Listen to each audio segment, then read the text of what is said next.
নাহমাদুহু ওয়া নুসাল্লি আলা রাসূলিহিল কারীম, আম্মা বা'দ। প্রিয় দিনী বন্ধুরা, এক আল্লাহর বান্দা জানতে চেয়েছেন যে হেদায়েত পাওয়ার জন্য কোনো দোয়া আছে কিনা। হেদায়েত শব্দের অর্থ হচ্ছে সঠিক পথের দিশা লাভ করা, সঠিক পথে চলার মতো সক্ষমতা তৈরি হওয়া, যে পথে আল্লাহ তাআলাকে পাওয়া যাবে, যে পথে চললে আল্লাহ তাআলা সন্তুষ্টি অর্জন হবে, এটাকে বলা হয় হেদায়েত। তো হেদায়েত সংক্রান্ত দোয়া কোরআন সুন্নাহর মধ্যে বিভিন্ন জায়গায় এসেছে, বিভিন্নভাবে বিভিন্ন শব্দে। নবীজি সাল্লাল্লাহু আলাইহি সাল্লাম অনেক সময় হেদায়েতের দোয়া করেছেন।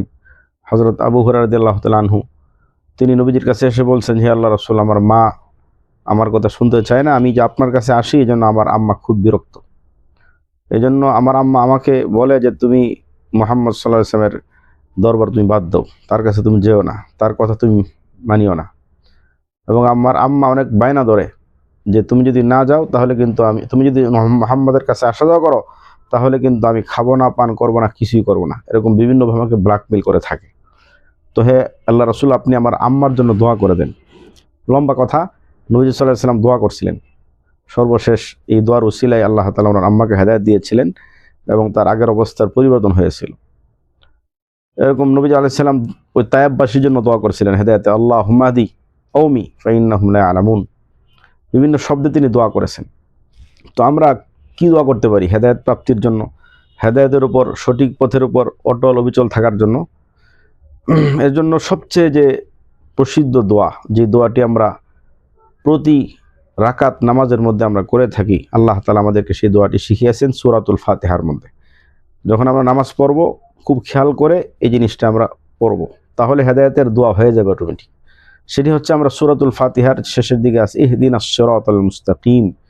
এটা হেদায়েতের প্রাপ্তির জন্য এটা অন্যতম দোয়া, যেন এটা আমরা পড়তে পারি ইহদিনাস সিরাতাল মুস্তাকিম সিরাতাল্লাযিনা আন'আমতা আলাইহিম গায়রিল মাগদুবি আলাইহিম ওয়ালাদ-দাল্লিন।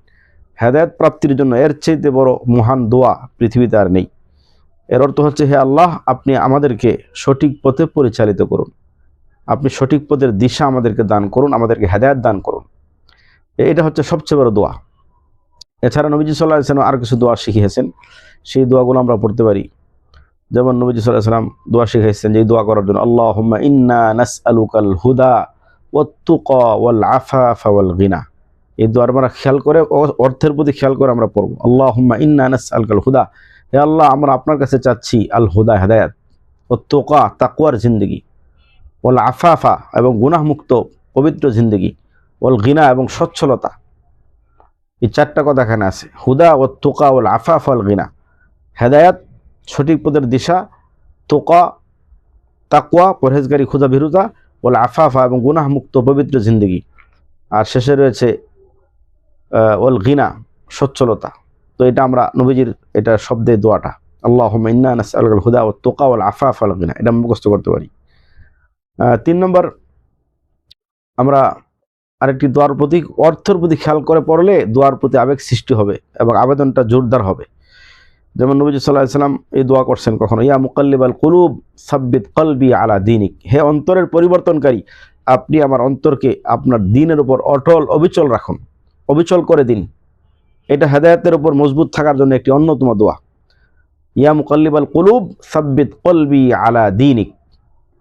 এগুলো মুখস্থ করে অর্থের প্রতি খেয়াল করে আমরা পড়ব। 4 নম্বর, আরেকটি দোয়া কোরআনে কারীমের মধ্যে রয়েছে, রব্বানা লা তুযিগ কুলুবানা বা'দা ইয হাদাইতানা। হে আল্লাহ, আপনি আমাদেরকে হেদায়েত দিয়েছেন, হেদায়েত দেওয়ার পরে আপনি আমাদের অন্তরকে বাঁকা বক্র করে দিয়েন না। ওয়াহাব লানা মিন লাদুনকা, আপনার পক্ষ থেকে আপনি দান করুন রহমা, দয়া, করুণা, ভালোবাসা, মেহেরবানি আপনি আমাদের উপর দান করুন। ইন্নাকা আনতাল ওয়াহ্হাব, নিশ্চয় আপনি অনেক দানকারী। তো অর্থের প্রতি খেয়াল করে এগুলো পড়া। তো 4টা দোয়ার কথা বলা হয়েছে বিশেষত। এছাড়া বিভিন্ন প্রেক্ষিতে নবী আলাইহিস সালাম হেদায়েতের শব্দ উল্লেখ করেছেন। কখনো সমস্ত কওমের জন্য দোয়া চেয়েছেন, হেদায়েতের দোয়া চেয়েছেন, আল্লাহুম্মা হাদি কওমি, হে আল্লাহ, আপনি আমার কওমকে হেদায়েত দান করেন। তো আমরা এই মৌলিকভাবে এই 4টা আমল করতে পারি। 1 নম্বর, সূরা ফাতিহার যে শব্দগুলো ইহদিনাস সিরাতাল মুস্তাকিম। 2 নম্বর হচ্ছে ওই হাদিসে উল্লেখিত যে দোয়া আছে সেই দোয়া, আল্লাহুম্মা ইন্না নাসআলুকাল হুদা ওয়াত তুকা ওয়াল আফাফা ওয়াল গিনা। 3 নম্বর হচ্ছে ইয়া মুকাল্লিবাল কুলুব সাব্বিত কলবি আলা দীনিক। 4 নম্বর হচ্ছে রব্বানা লা তুজিগ কুলুবানা বা'দা ইয হাদাইতানা ওয়া হাব লানা মিন লাদুনকা রাহমাহ ইন্নাকা আনতাল ওয়াহ্হাব। এই দোয়াগুলো আমরা করতে পারি। আল্লাহ তাআলা আমাদের সবাইকে আমল করার তৌফিক দান করুন, আমিন।